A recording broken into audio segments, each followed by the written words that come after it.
एक गांव में प्रेम प्रकाश नाम का एक गरीब ब्राह्मण बालक रहता था। जब वो 8 साल का था तभी उसके माता पिता नदी में डूबकर मर गए। उसके आगे पीछे कोई नहीं था। गांव से 4 मील दूर एक बड़ा जंगल था जिसमें एक महात्मा जी रहते थे। वे कभी कभी भिक्षा के लिए गांव में आ जाया करते थे। हालांकि वे गांव में केवल 5 घरों से ही भिक्षा मांगते, कभी छठे घर नहीं जाते, और वो भी सिर्फ एक मुट्ठी गेहूं लेते। 5 घरों से कुल 5 मुट्ठी गेहूं लेकर लौट जाते। एक बार जाने पर फिर कई महीने बाद आते। संयोग से वे गांव में आए हुए थे। उन्होंने 5 घरों से भिक्षा मांग भी ली थी। अब वे अपने आश्रम के लिए लौटने वाले थे कि तभी गांव की एक दयावान स्त्री ने महात्मा जी से कहा, बाबा, हमारे गांव में एक ब्राह्मण का लड़का भूख से मरने को बेबस है। वो अभी बच्चा है, उसके माता पिता इस दुनिया में नहीं है, वो भूख से मर जाएगा। आप उसके लिए कुछ कीजिए। महात्मा जी ने उस स्त्री की ओर देखा और बोले, माई, तुमने मेरा व्रत पूर्ण कर दिया, चलो दिखाओ वो बालक कहाँ रहता है। तब उस स्त्री ने उस ब्राह्मण बालक का घर दिखा दिया। महात्मा जी बालक के पास गए और बोले, तुम मेरे साथ मेरे आश्रम चलो, मैं तुम्हें भोजन, वस्त्र और शिक्षा दूंगा। महात्मा जी ने अपनी झोली के गेहूं वही जमीन पर बिखेर दिए और प्रेम प्रकाश को साथ लेकर चले गए। वे प्रेम प्रकाश को शिक्षा देने लगे। जब पूर्ण शिक्षा ग्रहण कर लेने के बाद महात्मा जी ने प्रेम प्रकाश को अपने आश्रम से विदा किया तो प्रेम प्रकाश ने गुरुदेव से कहा, मुझे दक्षिणा देनी है। महात्मा जी ने कहा, वत्स, तुम्हारे पास ऐसा कुछ नहीं जो तुम दे सको, तुम जाओ और लोगों में ज्ञान का दीप जलाओ। प्रेम प्रकाश ने कहा, गुरुदेव, आपका ऋण है मेरे ऊपर, मैं इस तरह चला गया तो मैं खुद को ऋणी समझता रहूंगा। आप मुझसे कुछ भी गुरु दक्षिणा मांग लीजिए। महात्मा जी ने कई बार मना किया, तब भी प्रेम प्रकाश का मन नहीं भरा। वो आश्रम से 10 कदम दूर जाता, फिर लौटकर गुरुदेव के पास चला आता। ऐसा उसने कई बार किया तो गुरुदेव ने आसपास गौर से देखा। उन्होंने देखा कि प्रेम प्रकाश उनके लिए नहीं बल्कि उनकी पुत्री पूनम के लिए वापस आ रहा है। पूनम भी उसे छुप कर देख रही थी।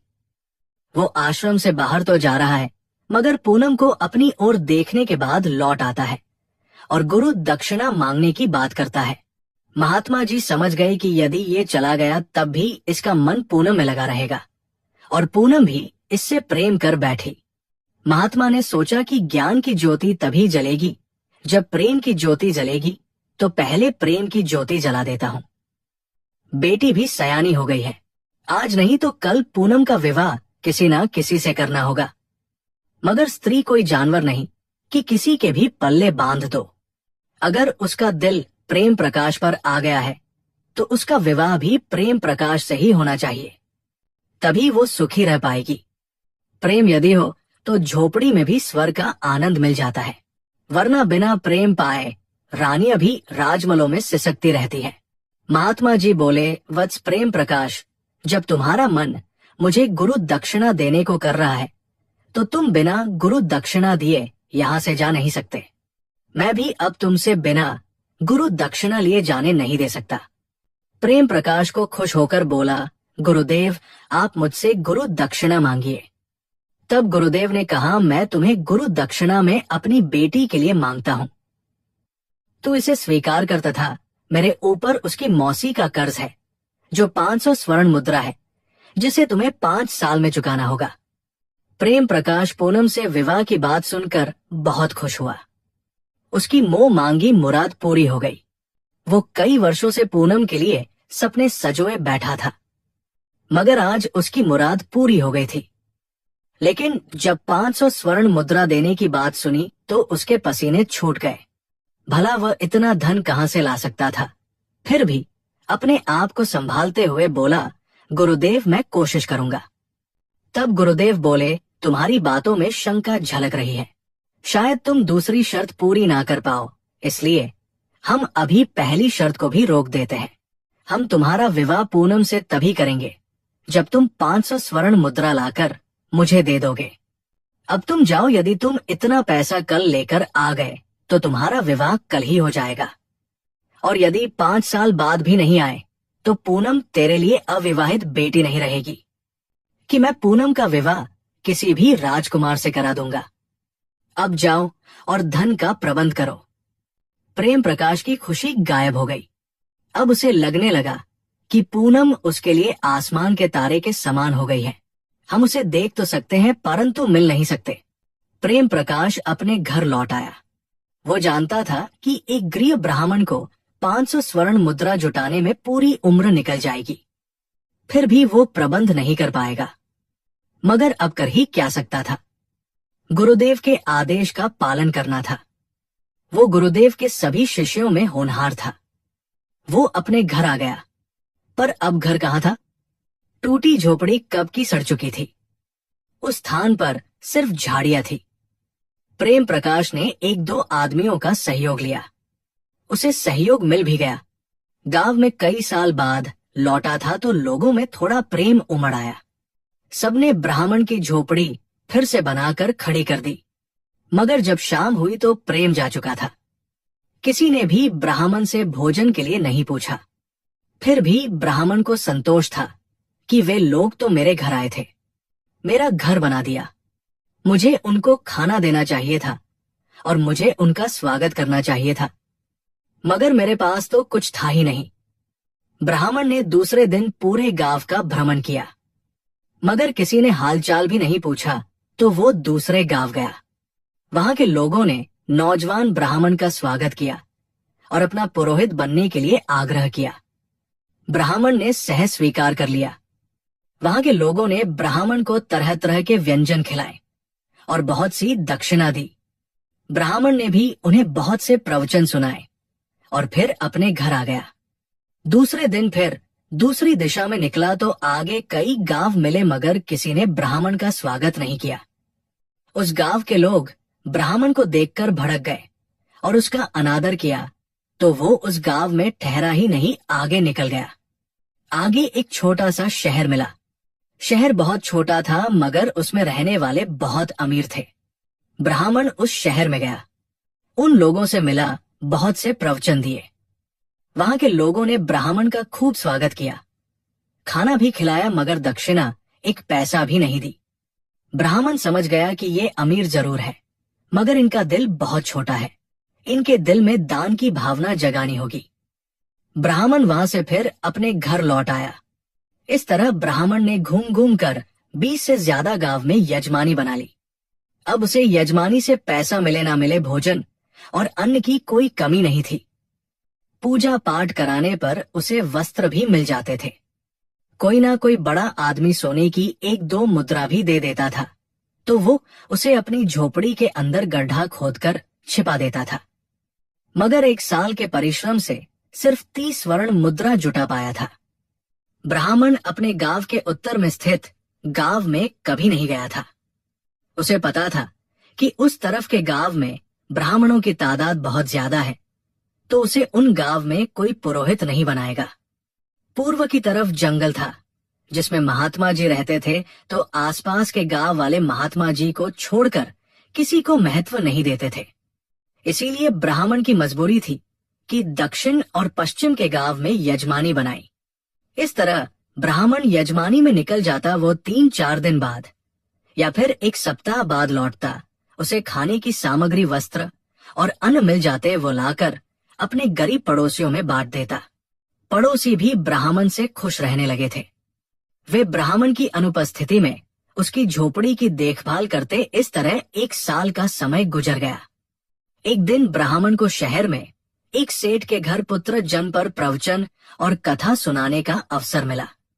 ब्राह्मण ने उस सेठ के यहाँ कथा सुनाई।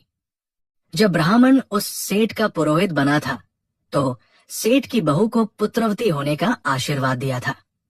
ब्राह्मण की वाणी सत्य हो गई थी। 20 साल बाद सेठ के घर में बच्चे की खिलकारी गूंजी थी। सेठ फूला नहीं समा रहा था। ब्राह्मण की विदाई पर सेठ ने 251 स्वर्ण मुद्रा की थैली भेंट की। ब्राह्मण खुशी के मारे उछल पड़ा। जहां उसकी पूनम से विवाह की उम्मीद टूट चुकी थी, अब उसे विश्वास हो गया कि अब वो पूनम को ब्याह लाएगा। वो जंगल में महात्मा जी के पास जाएगा और ये थैली भेंट कर देगा और बाकी मुद्रा वो फिर से प्रबंध करके दे देगा। ब्राह्मण खुशी खुशी घर आ गया और विचार किया कि सुबह महात्मा जी के पास जंगल में जाएगा और ये थैली देकर आग्रह करेगा कि पूनम से उसका विवाह करा दे। ब्राह्मण को रात भर नींद नहीं आई। वो रात भर पूनम से विवाह का ख्वाब देखता रहा। सुबह होने पर जल्दी से उठा और जंगल के लिए निकल गया। जंगल 4 मील दूर था। जंगल में भी 2 मील अंदर महात्मा जी का आश्रम था। ब्राह्मण को उस स्थान पर पहुंचने में दोपहर का वक्त लग गया, मगर ब्राह्मण वहां की स्थिति देखकर काफी हैरान हुआ। वहां अब कोई नहीं था। आश्रम खाली पड़ा था। उसमें घास उगाई थी। ब्राह्मण को ताज्जुब हुआ कि ये सब क्या हो गया। महात्मा जी कहाँ चले गए? मेरी पूनम कहाँ चली गई? अब आश्रम बंद क्यों हो गया? ब्राह्मण आश्रम के इधर उधर घूमने लगा तो वहां उसे एक चरवाहा मिला जिसका नाम महेश था। महेश से ब्राह्मण परिचित था। महात्मा जी की 5 गाय भी वही चराता था। उसकी बहुत सी गाय थी, पर बहुत से किसानों की गाय भी कुछ पैसे लेकर चरा देता था, मगर वो महात्मा जी की गायों का विशेष ध्यान रखता था। महात्मा जी की गाय तो अब भी चरवाहे के पास थी, मगर अब वे गाय चरवाहे की थी। ब्राह्मण ने महेश से पूछ लिया, भाई महेश, ये आश्रम वीरान कैसे हो गया? महात्मा जी कहाँ चले गए? पूनम कहाँ है? तब चरवाहे ने बताया, महात्मा जी ने समाधि ले ली। पूनम को उसकी मौसी ले गई। ब्राह्मण बोला, मौसी किस गांव की है? वो कहाँ रहती है? तब महेश ने बताया, ये तो मुझे भी मालूम नहीं कि मौसी कहाँ की है। आप खुद 12 साल रहे हो, आप तो मौसी के घर भी गए होंगे। ब्राह्मण बोला, नहीं भैया, मैं कभी मौसी के घर नहीं गया ना। मैं जानता हूं कि मौसी कहाँ रहती है। मुझे तो समझ नहीं आ रहा कि क्या करूं। मेरा पूनम से मिलना बहुत जरूरी है, आप पता लगाओ। तब महेश बोला, मेरे ऊपर बहुत बड़ी जिम्मेदारी है। अकेले 100 से अधिक गायों की रखवाली करता हूं। मैं इन गायों को छोड़कर कहीं नहीं जा सकता। आप बिल्कुल खाली हो। आप पता लगाओ, मौसी जरूर मिल जाएगी। वैसे तुलसीपुरा की गोमती पूनम से मिलने कभी कभी आती थी। उसका कोई झाड़ फूंक का चक्कर था। वो महात्मा के समाधि लेने से पहले आश्रम में 3-4 बार आई थी और रात में पूनम के साथ ही ठहरी थी। आप उसी के पास जाओ, शायद वो आपको पूरी जानकारी दे दे। ब्राह्मण के पास धन था तो पहले उसे सुरक्षित रखना था। ब्राह्मण उसे लेकर घर आ गया और घर के अंदर जमीन में छिपा दिया। फिर दूसरे दिन तुलसीपुरा के लिए निकल पड़ा। वहां पहुंचने पर उसे गोमती का घर खोजने में कोई परेशानी नहीं हुई, क्योंकि उसका घर गांव से बाहर ही था। जब ब्राह्मण गोमती के घर गया तो गोमती ने ब्राह्मण का आदर सत्कार किया और आने का प्रयोजन भी पूछा। ब्राह्मण ने बताया, मैं महात्मा जी की पुत्री पूनम की मौसी का पता पूछने आया हूं। वो कहाँ की है? गोमती बोली, आप पहले बताओ कि आप कहाँ के हो और पूनम के विषय में क्यों जानना चाहते हो। तब ब्राह्मण ने बताया, मैं जनकपुर का हूं। मैं गुरुदेव का 12 साल तक शिष्य रहा हूं। मेरा नाम प्रेम प्रकाश है। महात्मा जी ने पूनम से मेरे विवाह की बात चलाई थी, मगर एक बड़ी शर्त रख दी कि 500 स्वर्ण मुद्रा लाकर दो और पूनम को ब्याह कर ले जाओ। गोमती बोली, क्या बात करते हो? भला कोई पिता अपनी बेटी को बेचता है? आप 12 साल विद्या अध्ययन करने के बाद भी बेवकूफी वाली बात करते हो। मुझे भी पता है कि समाधि लेने से पहले गुरुदेव ने किसी प्रेम प्रकाश को याद किया था। वो चाहते थे कि आप उनसे मिलो, मगर आप कहाँ थे किसी को पता नहीं था। ये पैसे वाली बात आप मुझसे कह गए, यहाँ तक तो ठीक है, मगर किसी और के सामने मत कहना। महात्मा जी पैसे के माध्यम से आपको क्या समझाना चाहते थे, ये बात या तो महात्मा जी जान सकते थे या फिर पूनम जानती है। पूनम इस वक्त गोवठी गांव में अपनी मौसी के पास है। गांव में उसकी मौसी और पूनम रहती है। मौसी का पति बलदेव एक साधु है जो गांव में नहीं रहता। आप गोवठी गांव में बलदेव साधु का घर खोजते हुए चले जाना। मौसी और पूनम मिल जाएंगे। प्रेम प्रकाश को अब पूरा पता मिल गया था। उसने गोमती को धन्यवाद दिया और फिर घर के लिए निकल पड़ा। रात होने तक घर आ गया था। अब उसे गोठी जाना था, जो जनकपुर से काफी दूर था। पूरा दम लगाकर चलने पर 2 दिन का रास्ता था। ब्राह्मण ने दूसरे दिन जमीन से मुद्रा वाली थैली निकाली और उसे संभालकर अपने थैले में रख लिया। फिर यात्रा शुरू की। गोटी का मार्ग कुछ अलग किस्म का था। उसमें ज्यादातर जंगल झाड़ ही थे। ब्राह्मण कभी भी उस मार्ग से नहीं गया था। दरअसल वो कभी गांव में रहा ही नहीं था और जब गुरुकुल से आया तो दक्षिण पश्चिम ही रह गया था। उत्तर की तरफ जाने का पहली बार मौका मिला था।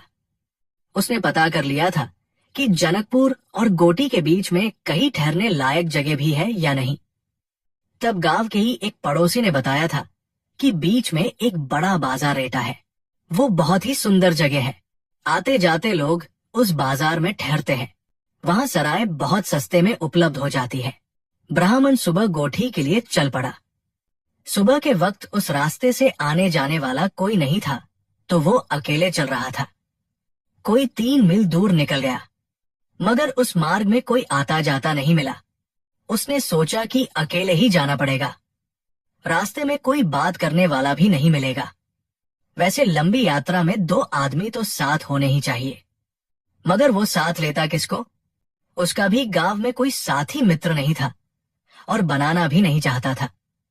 पूरे गांव में सबसे विद्वान वही था, तो उसे अपनी एक मर्यादा भी रखनी थी। इसलिए वो गांव के लोगों से बहुत कम बातें करता था।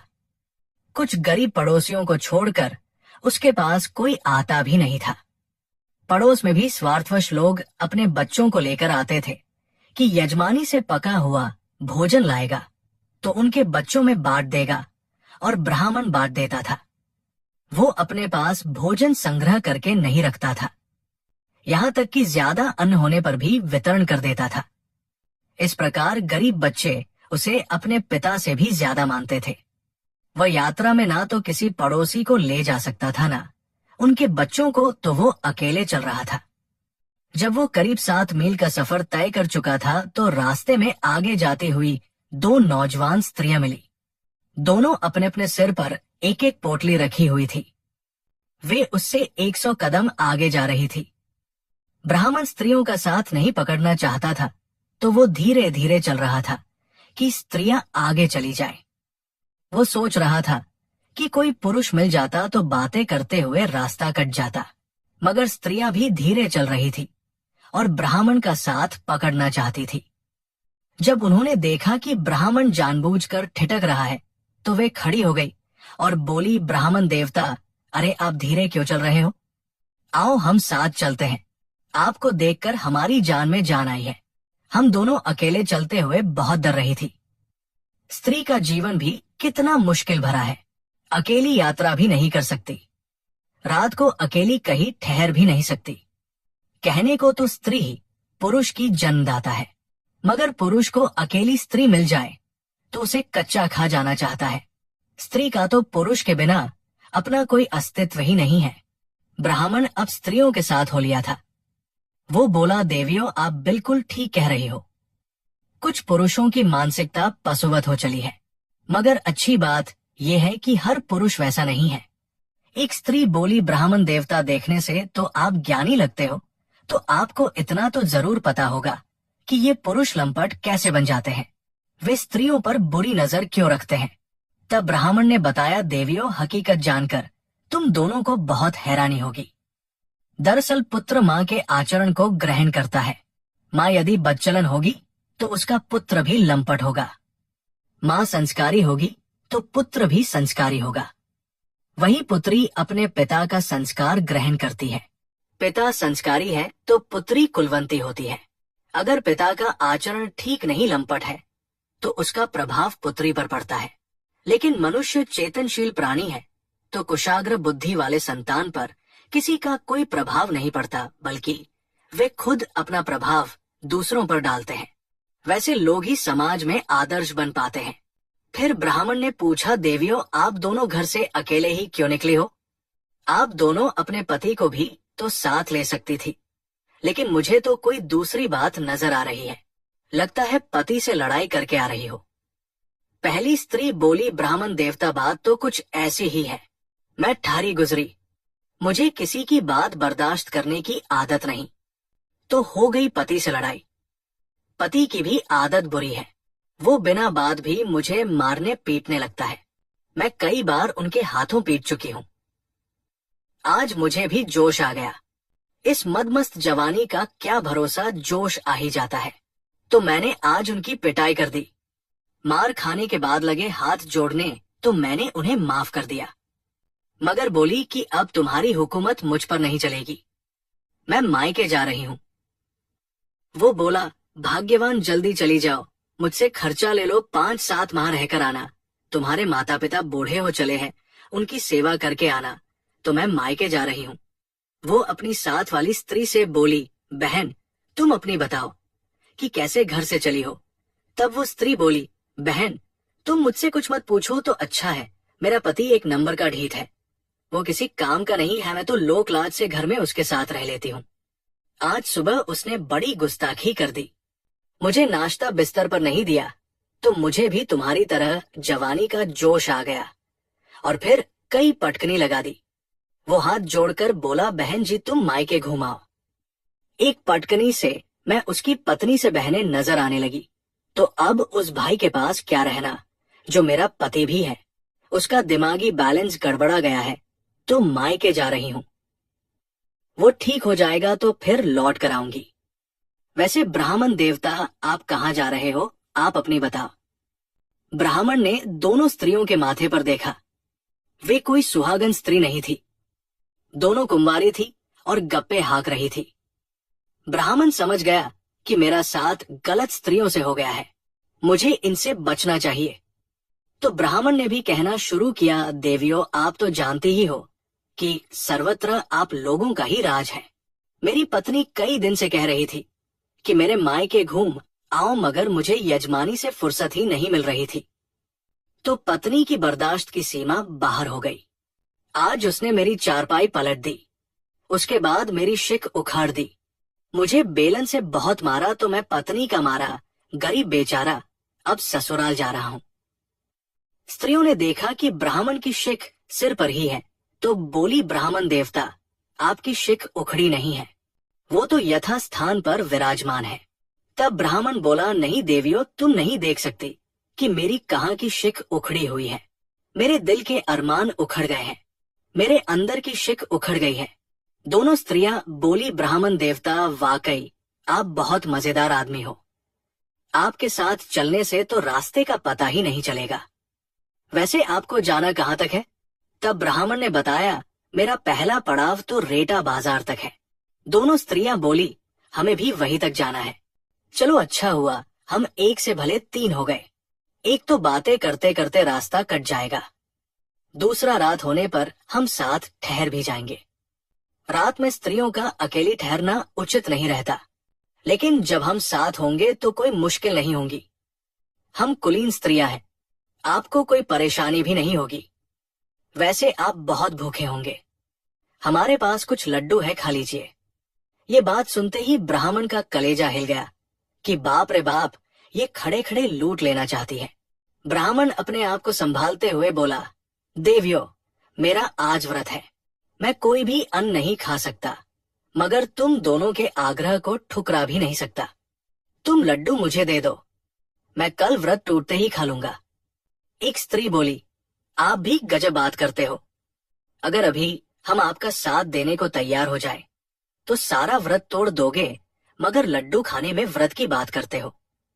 ब्राह्मण बोला, देवियों आप अपने रास्ते जाओ, मुझे आप दोनों के साथ नहीं जाना, आप बहुत गंदी बात करती हो। मैं रात में आप दोनों के साथ कहीं ठहर गया तो मेरा तो धर्म ही नष्ट हो जाएगा, मैं रात भर में ब्राह्मण से चांडाल में बदल जाऊंगा। स्त्री बोली, ब्राह्मण देवता आप हमारी बात का बुरा मान गए, अरे हम तो आपसे मजाक कर रही थी। अरे हंसी मजाक करने से तो रास्ते कट जाते हैं, आप मजेदार आदमी हो तो थोड़ा मजाक कर लिया, वरना हमें भी पता है कि आप एक धर्मात्मा ब्राह्मण हो, हम आपकी मर्यादा का पूरा ख्याल रखेंगे। आप इस तरह बीच रास्ते छोड़ दोगे तो कितना मुश्किल होगा, और उसका कर्तव्य है स्त्री की रक्षा करना। मान लो आप नाराज होकर आगे चले गए और कहीं 2-4 बदमाश आकर हमारे साथ कुछ गलत कर दें, तो उसका सारा पाप आपके ऊपर लगेगा। आप खुद सोचो कि किसी स्त्री को रास्ते में अकेली छोड़ देना किसी धर्मात्मा और पुरुष को शोभा देता है क्या? ब्राह्मण बोला, ठीक है, मैं एक साइड पर तुम दोनों के साथ चल सकता हूँ कि तुम दोनों मुझसे कोई गंदा मजाक नहीं करोगी। दोनों स्त्री एक साथ बोली, ब्राह्मण देवता, हम आपसे अब कोई मजाक नहीं करेंगे। तीनों साथ साथ चलने लगे। सभी मौन होकर जा रहे थे। तभी एक स्त्री बोली, ब्राह्मण देवता, इस तरह मौन धारण कर चलना रास्ते को लंबा बना देता है, जबकि बातें करते हुए चलने से बहुत लंबा रास्ता भी छोटा पड़ जाता है। आप कोई कहानी सुनाओ ना, आप ब्राह्मण हो, शास्त्र के ज्ञाता हो, उसी में से कुछ सुनाओ। ब्राह्मण बोला, देवियों रास्ते चलते शास्त्र की कहानियां नहीं सुनाई जाती और उसके कुछ नियम हैं, और फिर मैं कोई काल्पनिक कहानियां नहीं सुनाता। तुम लोग खुद कोई कहानी सुनाओ। हाँ, कोई अच्छी कहानी सुनाओ। एक बोली, ब्राह्मण देवता, मैं गुजरी हूं, मुझे लड़ने भिड़ने के अलावा कुछ नहीं आता। वो अपनी सहेली से बोली, बहन तुम कुछ सुनाओ। तब वो स्त्री बोली, मैं अपने पति के साथ बिताए वक्त की बात सुना सकती हूँ। अगर ब्राह्मण को वो बातें बुरी लगेगी तो एक और कहानी सुना सकती हूँ, मगर उसमें एक शर्त है। तुम मेरी बहन हो, मैं तुमसे कोई शर्त नहीं लगा सकती। स्त्री का स्त्री से शर्त लगाना ठीक नहीं। शर्त जब किसी पुरुष से लगे तो बहुत मजा आता है। ब्राह्मण देवता, मैं आपसे शर्त लगाती हूँ, क्या आप शर्त लगाने को तैयार हो? ब्राह्मण बोला, नहीं, मुझे कोई शर्त वर्त नहीं लगानी। तब स्त्री सख्त हो गई, बोली, आप विद्वान होकर शर्त से डरते हो। आपकी बात से एक बात तो समझ आ गई है कि आप अविवाहित हो, किसी स्त्री से कभी पाला ही नहीं पड़ा, वरना भूल से भी किसी स्त्री से पंगा नहीं लेते। स्त्री क्या नहीं कर सकती? हम चाहे तो आपको नंगा नचा सकते हैं, इसलिए दूर की सोचो और शर्त लगाओ। ब्राह्मण ने देखा कि आगे से 4-5 आदमी आ रहे हैं। यदि मैं शर्त नहीं लगाता तो ये मुझ पर कोई झूठा इल्जाम लगाकर पिटवा सकती है, मेरी तो इज्जत उतर जाएगी। तो ब्राह्मण शर्त मानने को तैयार हो गया। वो समझ चुका था कि उसका ठगनियों से पाला पड़ गया है। पहले लड्डू खिलाने की कोशिश की तो उसे लेकर थैले में रख लिया है। अवश्य ही वो नशे वाला लड्डू है। अब बातों के जाल में फंसाना चाहती है। स्त्री बोली, मैं एक कहानी सुना रही हूं, अगर तुमने मेरी कहानी को झूठी कह दिया तो तुम्हें अपने झोले को उतार कर हमें देना पड़ेगा। इतना सुनते ही ब्राह्मण के कान खड़े हो गए। समझ गया कि इन्हें किसी तरह से पता चल गया है कि इसमें सोने की मुद्रा है और ये सीधे तरीके से नहीं, चतुराई से मुद्रा ठगना चाह रही है। ब्राह्मण पूरे आत्मविश्वास के साथ बोला, हमें तुम्हारी शर्त मंजूर है, तुम कहानी सुनाओ। स्त्री कहानी सुनाने लगी। मेरा विवाह हुआ तो मायके से दहेज में मेरे पिता ने एक गाय दी। गाय मेरे मायके से ही गर्भवती थी। हमारे घर आकर एक घोड़े को जन्म दिया। गाय इतना दूध देती थी कि उसके दूध से पूरे गांव का पेट भर जाता था। फिर भी दूध बच जाता था तो हम उस गाय को एक हाथी को पिला देते थे, और उस घोड़े की तो बात ही मत पूछिए। जब उस पर एक आदमी सवारी करता तो आसमान की सैर करा लाता, और जब उसके पीठ पर 2 आदमी बैठते तो पाताल की सैर करा लाता। परंतु एक दिन मेरा पिता आया और गाय को ले गया, और घोड़ा एक दिन मेरे पिता को लेकर आसमान में गया, फिर वापस ही नहीं आया। मैं अपने पिता का पता लगाने मायके जा रही हूँ। ब्राह्मण बोला, हमें तुमसे हमदर्दी है, तुम्हारे पिता से भी सहानुभूति है, साथ ही दुख भी है कि तुम्हें एक साथ 2 नुकसान उठाने पड़े। तुम स्त्री हो इसलिए सह गई, वरना दूसरा होता तो ये दुख बर्दाश्त नहीं कर पाता। स्त्री ब्राह्मण की चतुराई भरी बात सुनकर मुंह लटका लिया। तब ब्राह्मण बोला, देवी तुम्हारी कहानी खत्म हो गई है, मगर मुझे एक कहानी याद आ गई है, मगर एक शर्त है, तुम्हें अगर मंजूर है तो सुनाओ। स्त्री बोली, हाँ आप सुनाओ। तो हम कब से आपके मुख से कुछ सुनना चाहती हैं? ब्राह्मण बोला, मेरी भी अपनी एक शर्त है। ब्राह्मण ने कहा, मैं जो कहानी कहूंगा और तुम उसे झूठी करार दोगी तो तुम्हें मुझे 250 स्वर्ण मुद्रा देनी पड़ेगी। स्त्रियों ने कहा, हाँ हाँ, अवश्य अपनी कहानी सुनाओ। हमें क्या पड़ी है कि तेरी कहानी को झूठा साबित करें। ब्राह्मण ने कहानी सुनाना शुरू किया। मेरे विवाह में मेरे पिता ने मेरे ससुर से एक बैल दहेज में लिया था। वो बेल गजब का बेल है, पूरे गांव का खेत जोत देता है। वो दूध भी बहुत देता है। उसका दूध आसपास के गांव में बांटना पड़ता है। एक बार जंगल में चरने गया था। जोरों की आंधी आई और कहीं से कपास का बीज उसकी पीठ पर चिपक गया। देखते ही देखते एक पेड़ बन गया। अब उस पेड़ की रुई से ही हमारे आसपास के राज्य में कपड़े बनते हैं। एक बार कुछ कपड़े और साड़ी चोरी हो गए थे। वो साड़ी इस समय तुम दोनों के शरीर पर मौजूद है। जो तुम दोनों ने पहन रखी है उसी कपड़े की है, और ब्लाउज और पेटीकोट भी जो पहने हुए हो वो भी उसी कपड़े का है। अब उसे फटाफट उतार कर मेरे हवाले कर दो। स्त्रियां बड़ी मुश्किल में पड़ गई। उनके दाव उन पर ही उल्टे पड़ने लगे। अगर कहानी को झूठी बताती है तो 250 स्वर्ण मुद्रा देनी पड़ेगी, और उनके पास तो इस वक्त फूटी कौड़ी भी नहीं थी। उनके गले के गहने भी 10 स्वर्ण मुद्रा के नहीं थे। स्त्रियां बोली, ब्राह्मण देवता, हमें आपकी शर्त मंजूर है, मगर इस तरह खुले में सरे राह हमारे कपड़े ले लोगे तो हम तो नंगी हो जाएगी। क्या आप हमें नंगी देखना पसंद करोगे? वो भी सरे राह। हम शर्त हार गई हैं तो उसे पूरा भी करेगी, मगर यहाँ नहीं। हम किसी सराय में चलते हैं। आप रात भर के लिए हमारे वस्त्र ले लेना, जो इच्छा हो वो सब पूरा कर लेना, मगर सुबह में फिर हमारे वस्त्र लौटा देना। इस तरह आपकी शर्त भी पूरी हो जाएगी और हम सरे राह अपमानित होने से बच जाएंगे। ब्राह्मण बोला, मैं तुम दोनों को शर्त से मुक्त करता हूँ। मेरा मतलब किसी स्त्री का अपमान करना नहीं था, बल्कि याद दिलाना था कि स्त्री को कभी कोई ऐसी शर्त नहीं लगानी चाहिए कि वो खुद बुरी तरह फंस जाए। स्त्री बोली, नहीं, हम अपने वचन की पक्की हैं। हम शर्त हार गई हैं तो उसे पूरा भी करेंगे, मगर उचित स्थान पर। ब्राह्मण बोला, मुझे तुम दोनों माफ करो और अपने रास्ते जाओ। मुझे तुम दोनों के साथ नहीं जाना। स्त्री बोली, ब्राह्मण नाटक मत करो। आज के रात तो तुम्हें हमारे साथ बितानी ही होगी। तुम हमें रात भर के लिए जीत गए हो। ब्राह्मण बोला, नहीं, मैंने तो स्त्री को जीतने वाली शर्त नहीं रखी थी। स्त्री बोली, स्त्री के वस्त्र हारने का मतलब क्या होता है? नियम के अनुसार तो हमें अभी वस्त्र दे देने थे, मगर हमारे तन पर जो वस्त्र है वो तुम्हारी दया से है, और हम किसी का एहसान उधार नहीं रखते। ब्राह्मण बोला, मुझे माफ करो और मुझे जाने दो। स्त्री बोली, बहुत बुरे फंस जाओगे। यहाँ कोई तुम्हारे बाप का राज नहीं चलता कि पल भर में बदल जाओगे। अगर भागने की कोशिश की तो हम शोर मचाकर लोगों को इकट्ठा कर लेंगे। अपमानित होने से अच्छा है हमारी बात मान जाओ। ब्राह्मण ने उनकी बात मानने में ही अपनी भलाई समझी। उसने सोच लिया कि इनके साथ क्या करना है। वो बोला, देवियों, मैं तुम दोनों के साथ रात साथ में एक ही कमरे में रहने के लिए तैयार हूँ, मगर मेरी शर्त है कि तुम अपने वस्त्र नहीं उतारोगी। स्त्री बोली, हम पागल थोड़े हैं कि किसी गैर के सामने अपने वस्त्र उतार दें।